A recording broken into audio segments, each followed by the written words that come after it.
पहले यहाँ है पाठ का नाम और यहाँ है विधा और ये है रचनाकार का नाम। पहला है तू जिंदा है तो कविता है जो शंकर शैलेंद्र के द्वारा रचित है। तू जिंदा है तो हम लोग किस तरह से इसको याद रख सकते हैं? देखो तू जिंदा है तो क्या है, एक कविता है जो शंकर शैलेंद्र के द्वारा रचित है। तू जिंदा है, देखो जिंदा है और यहाँ शंकर है। तू जिंदा मतलब देखो क्या है कि शंकर जी को हम लोग क्या करते हैं, भगवान मानते हैं, उन्हीं की वजह से क्या होते हैं हम लोग सभी जिंदा होते हैं। तो मतलब हम लोग जिंदा है किसकी वजह से, शंकर जी की वजह से। तो तू जिंदा है एक कविता है शंकर शैलेंद्र के द्वारा। नेक्स्ट है ईदगाह कहानी प्रेमचंद का द्वारा लिखा हुआ है। ईदगाह क्या है, कहानी है जो प्रेमचंद के द्वारा लिखा हुआ है। तो ईद क्या होता है, ईद में हम इससे क्या है, ईद में खुशी आती है, मोहब्बत बढ़ती है, तो इससे क्या होता है प्रेम है। ईद और प्रेम, यहाँ से ईद लाएंगे, यहाँ से प्रेम, तो इस तरह से बोल सकते हैं कि यहाँ से ईद और ये है प्रेम। तो ईदगाह से क्या होता है, ईद, ईदगाह किसका लिखा हुआ है, प्रेमचंद का। ईद से प्रेम मोहब्बत बढ़ता है, तो ईदगाह प्रेमचंद। करमवीर अयोध्या, ये क्या है, कविता है जो अयोध्या सिंह उपाध्याय हरिऔध के द्वारा रचित है। तो करमवीर क्या है दोस्तों, करमवीर क्या होते हैं, महान होते हैं।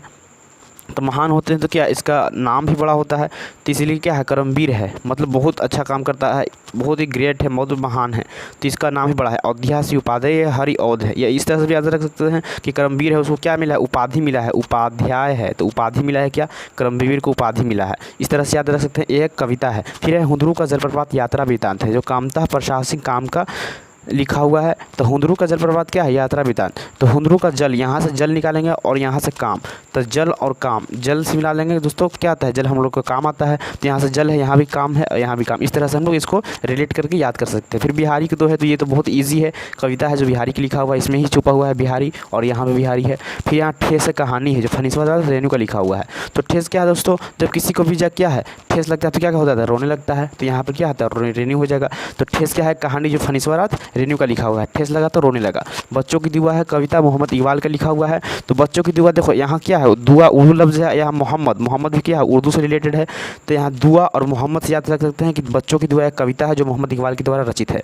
फिर अशोक का शस्त्र त्याग देखेंगे, एकांकी है, ये क्या है एकांकी है, वंशीधर श्रीवास्तव का लिखा हुआ है।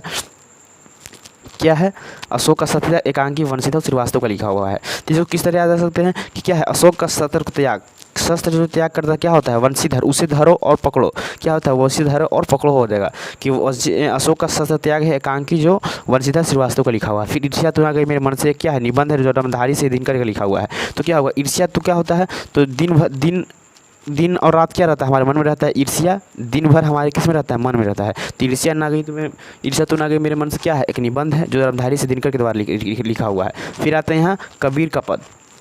फिर कबीर के पद है, तो कविता है जो कबीरदास की, ये बहुत इजी है, आप लोग याद रखते हैं। फिर यहाँ देखते हैं दोस्तों हम लोग विक्रमशिला। तो विक्रमशिला क्या है, विक्रमशिला एक निबंध है और दीदी की डायरी एक डायरी है, इसलिए मैं बता रहा हूँ कि दोनों पाठ्य पुस्तक विकास समिति के द्वारा लिखा हुआ है। विक्रमशिला क्या है, एक गवर्नमेंट स्कूल है, मतलब विश्वविद्यालय था, और ये भी क्या है दीदी की डायरी एक गवर्नमेंट के द्वारा लिखा हुआ है कि आप लोग को, हम लोग को एक मैसेज देने के लिए है कि हम लोग को हमेशा डायरी लिखना चाहिए, उसमें अपने कमी को और अपने हुनर को लिखना चाहिए ताकि हम लोग को अपने पर्सनैलिटी को डेवलप कर सकें, इसलिए इसको ऐड किया गया है। तो क्या है, दोनों है क्या सरकार के द्वारा किया हुआ, यहाँ पाठ्य पुस्तक विकास समिति, ये क्या है गवर्नमेंट से रिलेटेड है, ये दोनों क्या हो गया गवर्नमेंट से रिलेटेड है। जब भी आए तो हम लोग बोल सकते हैं क्या है पाठ्य पुस्तक, यहाँ से ज़्यादा क्वेश्चन आता है निबंध है और डायरी, पूछ सकता है कि विक्रमशिला क्या है, तो निबंध है, आप याद रखिएगा। और दीदी की डायरी एक डायरी है, दीदी की डायरी, यहाँ से डायरी पकड़ लेंगे, यहाँ से डायरी हो जाएगा। विक्रमशिला क्या है, विक्रमशिला एक विद्यालय है जिस पर निबंध लिखा गया है, ठीक है।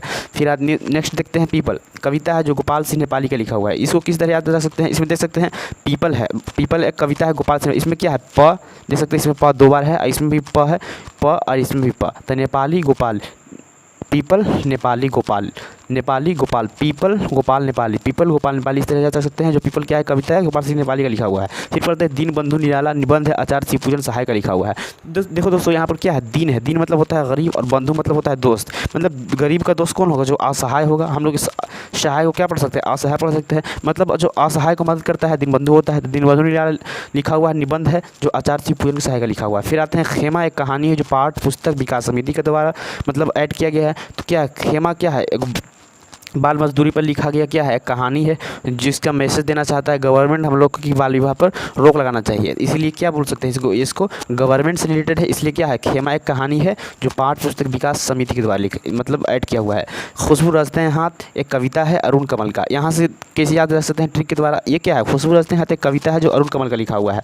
तो खुशबू रचते हैं, यहाँ से खुशबू पकड़ेंगे और यहाँ से कमल, क्योंकि कमल में ही खुशबू रहता है, तो कमल और खुशबू से यहाँ से रिलेट करके पढ़ सकते हैं। फिर है हौसलों की उड़ान, यहाँ देखते हैं फिर है हौसलों की उड़ान, एक निबंध है जो पाठ्य पुस्तक विकास समिति के द्वारा लिखा हुआ है। और जननायक कर्पूरी ठाकुर जीवनी है जो पाठ्य पुस्तक विकास समिति के द्वारा लिखा हुआ है। तो इसको किस तरह याद रख सकते हैं? देखो, हौसलों की उड़ान क्या है? नारी सशक्तिकरण को बढ़ावा देने के लिए लिखा गया एक निबंध है, तो पाठ्य पुस्तक विकास समिति के द्वारा ही लिखा गया है। तो कैसे लिख सकते हैं कि ये हौसलों की उड़ान एक नारी सशक्तिकरण को बढ़ावा देने के लिए निबंध लिखा गया जो पाठ्य पुस्तक विकास समिति के द्वारा है। और जननायक कर्पूरी ठाकुर हम जानते हैं कि ये पूर्व मुख्यमंत्री रह चुके हैं। जननायक कर्पूरी ठाकुर हमारे बिहार के, इसलिए उसका जीवनी पढ़ना है, यही पाठ्य पुस्तक विकास समिति के द्वारा। मतलब कि ये दोनों गवर्नमेंट है और ये दोनों मतलब ये भी गवर्नमेंट की ओर से ऐड किया हुआ है, इसलिए याद रख सकते हैं। यहाँ से ज़्यादा क्वेश्चन बनने का उम्मीद रहता है कि हौसलों की उड़ान क्या है? एक निबंध है। विद्या पूछता है तो कि कौन सा विधा है, तो बोल सकते हैं कि हौसलों की उड़ान एक निबंध है। फिर आता है जननायक कर्पूरी ठाकुर एक जीवनी, इसको याद रखेंगे। जननायक कर्पूरी क्या है? जीवनी है। झांसी की रानी तो हम लोग सभी जानते हैं कि झांसी की रानी एक कविता है जो सुभद्रा कुमारी चौहान का लिखा हुआ है। फिर आते हैं नेक्स्ट चिकित्सा का चक्कर। चिकित्सा का चक्कर हम लोग किस तरह याद रख सकते हैं? चिकित्सा का चक्कर लगाता है कोई तो क्या होगा? बेढप तरीका से लगा रहा है कोई, चिकित्सा का चक्कर बहुत ही बेढप तरीका से लगा रहा है तो सब क्या होने लगे? हंसने लगे, तो हंस व्यंग है।